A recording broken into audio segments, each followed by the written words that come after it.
Hello नमस्कार दोस्तों, उम्मीद है आप बहुत अच्छे होंगे। तो आज का जो इम्पोर्टेंट हमारा जो सेशन है इसमें 66 और 67 और 68 का जो महत्वपूर्ण जो इम्पोर्टेंट जो प्रश्न है उसी को हम लोग देखने जा रहे हैं। और यह पूछा गया सवाल है ना, पूछा गया सवाल है। और यहाँ से प्रश्न बहुत बनाए जाते हैं, बार बार बनते हैं अलग अलग तरीके से, है ना, जिसको हम लोग करने वाले हैं। तो आप देख सकते हैं पहला प्रश्न है बिहार स्पेशल का, निम्न में से किस स्थान पर कोसी नदी गंगा नदी से मिलती है। प्रश्न देखिए, कहता है निम्न में से किस स्थान पर कोसी नदी गंगा नदी से मिलती है। तो इसका आंसर क्या हो जाता है, कुर्सेला हो जाएगा। आंसर ए हो जाएगा कुर्सेला, है ना। इसका आंसर ए हो जाता है कुर्सेला। जैसे आप देख सकते हैं यहाँ पे आप बिहार का मैप देखिए, है ना, ये बिहार का मैप हो जाता है ना, बिहार का मैप हो जाएगा। और देखिए अगर हम लोग कोसी नदी की बात करें तो कोसी जो नदी है ना, यहाँ पे देखिए कोसी जो नदी है यह नेपाल के सप्तकौशिकी से निकलती है ना, नेपाल के सप्तकौशिकी से निकलती है, सप्तकौशिकी से इसका उद्गम होता है ना। और यह पहला नदी है कोसी, है ना, कोसी पहला नदी है जो गंगा में मिलने से पहले डेल्टा का निर्माण करती है ना। और यह कुर्सेला के निकट गंगा में विलीन हो जाती है। और कुर्सेला की बात करें तो कुर्सेला कटिहार में स्थित है, कटिहार में ही कुर्सेला है ना, कटिहार में क्या है, कटिहार में कुर्सेला है। और इस कोसी नदी में जब पानी की रफ्तार बढ़ती है तो जान माल की क्षति सबसे ज़्यादा होती है, ठीक है। और यही वजह है कि कोसी नदी को हम लोग बिहार का शोक कहते हैं, है ना, बिहार का शोक कहा जाता है, इसको बिहार का शोक कहा जाता है। और इसी कोसी नदी पर के किनारे जो सबसे समझिए कि जो प्रसिद्ध बिहार का जो शहर है वो है पूर्णिया, पूछा जा सकता है आपसे, है ना, पूर्णिया है। तो आप देख सकते हैं ये आपका बिहार का मैप है, आपके पास होना चाहिए, है ना। तो बिहार का मैप अगर रखेंगे तो इससे और ज़्यादा फ़ायदा हो जाएगा। चलिए अगला हम लोग प्रश्न देखेंगे, अगला प्रश्न देखेंगे हम लोग।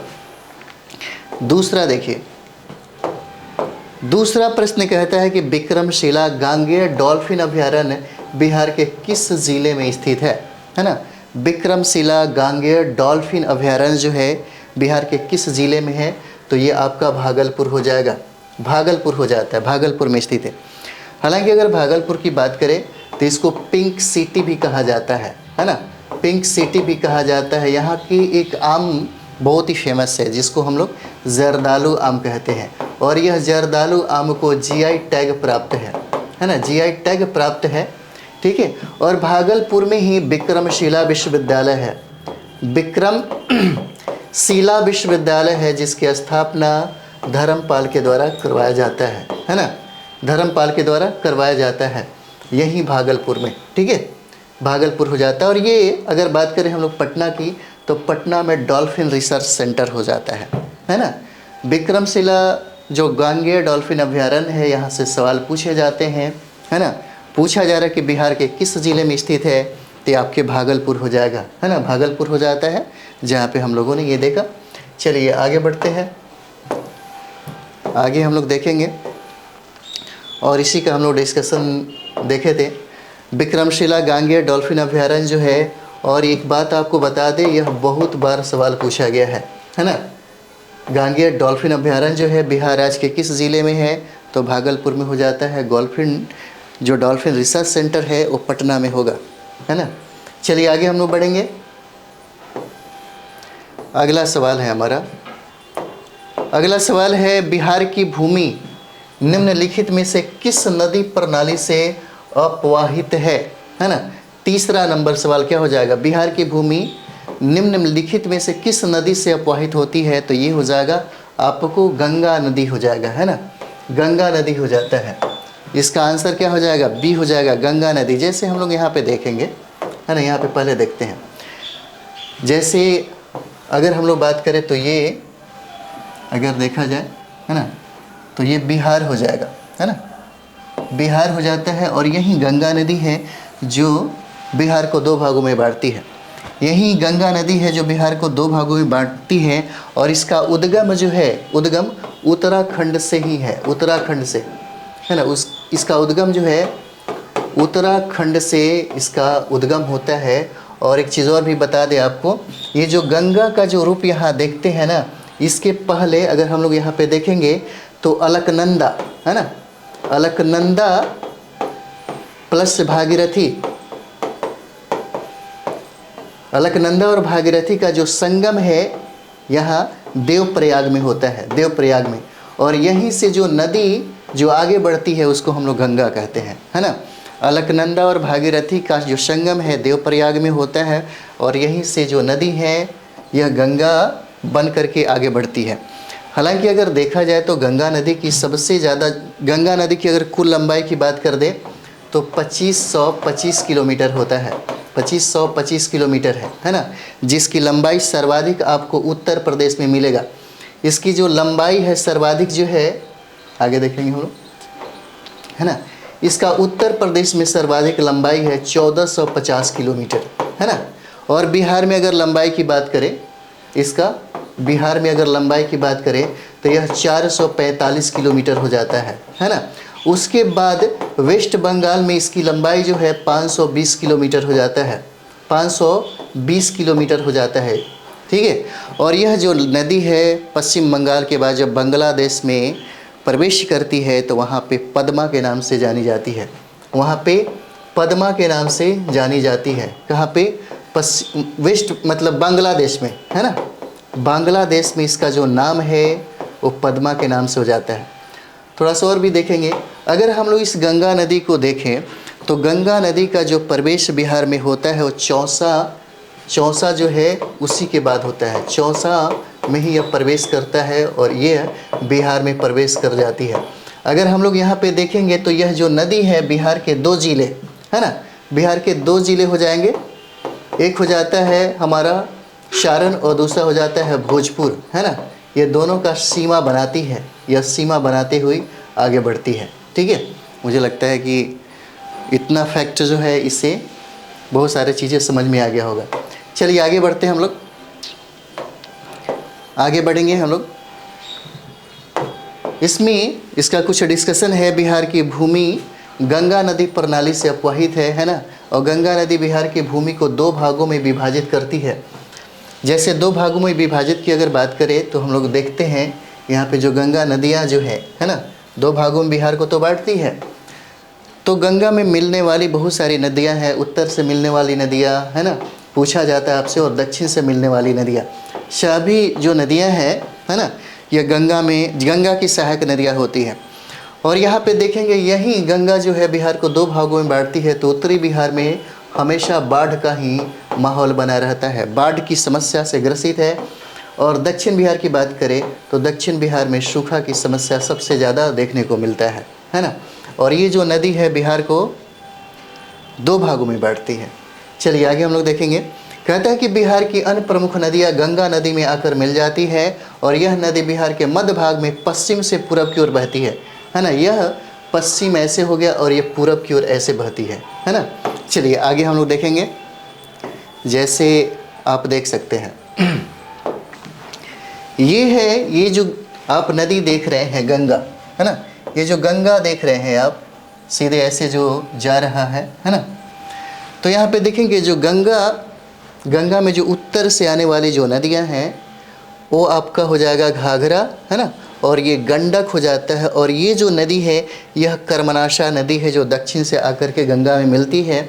और प्रश्न आपसे पूछा जाता है कि बिहार और उत्तर प्रदेश का बॉर्डर कौन बनाता है, कौन सी नदियां हैं? तो यहाँ पे तीन नदियां हैं, है ना। यहाँ पे तीन नदियां हैं जो यूपी और बिहार का सीमा बनाता है। तो कौन कौन हो जाएगा? एक दक्षिण से मिलने वाली कर्मनाशा नदी है जिसको अपवित्र नदी कहा जाता है ना। और एक हो जाता है घाघरा और दूसरा होता है ये गंडक। ये तीनों नदियां हैं जो उत्तर प्रदेश और बिहार की सीमा बनाती हैं। उत्तर से आने वाली जो नदियां हैं घाघरा हो जाता है, गंडक हो जाएगा, बूढ़ी गंडक हो जाता है और बागमती हो जाएगा। बागमती बूढ़ी गंडक की ही सहायक जो बाद में आकर के गंगा में मिल जाती है ना। ये कमला हो जाएगा, कोशी हो जाता है यहाँ पे। और ये है जो सबसे पूरब के क्षेत्र में हम लोग देखते हैं, ये महानंदा हो जाता है ना।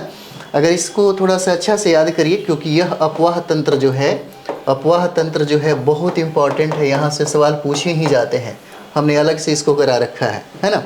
फिर दक्षिण की बात करें, जो दक्षिण से जा कर के गंगा में मिलती है वो कर्मनाशा नदी हो जाएगा और सोन नदी हो जाता है। सोन के बाद पुनपुन, बहुत बार प्रश्न पूछा गया है। उसके बाद जो फल्गु नदी हो जाता है, उसके बाद क्यूल हो जाएगा, उसके बाद अजय नदी हो जाएगा, है ना। तो ये सारी की सारी जो नदियां हैं आपके लिए इम्पोर्टेंट है, बीपीएससी में पूछे गए बहुत सारे सवाल यहाँ से पूछे जाते हैं। आगे हम लोग देखेंगे चौथा नंबर, ब्रह्मयोनी हिल किस, हिल जो है बिहार के किस जिले में स्थित है। 4 नंबर सवाल क्या हो जाएगा, कहता है कि ब्रह्मयोनी हिल बिहार के किस ज़िले में है, तो ये गया ज़िले में हो जाता है ना। आंसर क्या है, ए हो जाएगा, गया ज़िले में ये है, गया ज़िले में हो जाता है। चलिए आगे हम लोग इसी में देखेंगे। जैसे आप देखिए, ब्रह्मयोनी हिल बिहार के गया ज़िले में स्थित एक पवित्र पहाड़ी है, इसका उल्लेख महाभारत और बौद्ध अभिलेखों में मिलता है। ब्रह्मयोनी जो हिल आप देख रहे हैं, इसका उल्लेख महाभारत और बौद्ध ग्रंथों में मिलता है ना। गया जिला फल्गु नदी के तट पर अवस्थित है, यहाँ पे आप देख सकते हैं। जैसे ये देखिए, ये हमारा बिहार का मैप है और इसमें डिस्ट्रिक्ट की संख्या 38 हो जाएगा, है ना। पूछा जा सकता है आपसे, पूछा जा सकता है कि ये जो आपका बिहार है नेपाल से सटा हुआ है, अंतर्राष्ट्रीय सीमा जो है इससे जुड़ती है और भारत के 3 राज्यों से इसका जुड़ाव है। अगर हम लोग पश्चिम की बात करें तो उत्तर प्रदेश हो जाएगा और दक्षिण में हमारा झारखंड हो जाता है और पूरब में वेस्ट बंगाल हो जाएगा, ठीक है। पूछा जा सकता है कि नेपाल से बिहार के कितने डिस्ट्रिक्ट हैं जो सीमा साझा करते हैं, तो इनकी संख्या 7 हो जाएगा, है ना। वेस्ट चंपारण, ईस्ट चंपारण, उसके बाद सीतामढ़ी, मधुबनी, सुपौल, अररिया और ये हो जाता है किशनगंज, है ना। ये 7 जो डिस्ट्रिक्ट है नेपाल के साथ साझा करता है। उसके बाद हम लोग उत्तर प्रदेश की अगर बात करें तो उत्तर प्रदेश से बिहार के 8 जो डिस्ट्रिक्ट है वो साझा करता है। जैसे वेस्ट चंपारण, वेस्ट चंपारण के साथ एक अंतर्राष्ट्रीय सीमा और एक है राज्य की सीमा जुड़ती है ना, एक नेपाल के साथ और उत्तर प्रदेश के साथ इसका बॉर्डर सटता है।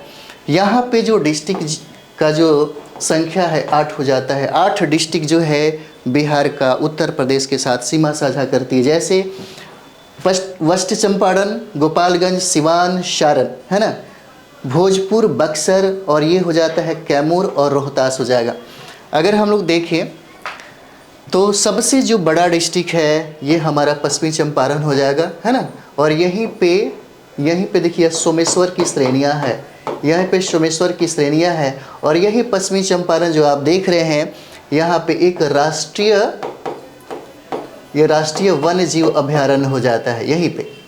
अगर हम लोग गोपालगंज की बात करें तो गोपालगंज में अगर आप सबसे ज़्यादा लिंगानुपात अगर देखेंगे तो सर्वाधिक लिंगानुपात आपको गोपालगंज में ही मिलेगा, है ना। उसके बाद देखिए सिवान, सारण और इस तरीके से डिस्ट्रिक्ट की संख्या 8 हो जाता है ना। पूछा जा सकता है कि झारखंड से कितने डिस्ट्रिक्ट जो हैं वो सीमा साझा करते हैं, तो इनकी संख्या भी 8 हो जाता है। और वेस्ट बंगाल जो है, वेस्ट बंगाल से 3 जो जिला है वो साझा करता है ना। एक है किशनगंज, पूर्णिया और कटिहार हो जाता है ना। चलिए आगे बढ़ते हैं, हम लोग आगे बढ़ते हैं। 5वां नंबर सवाल है।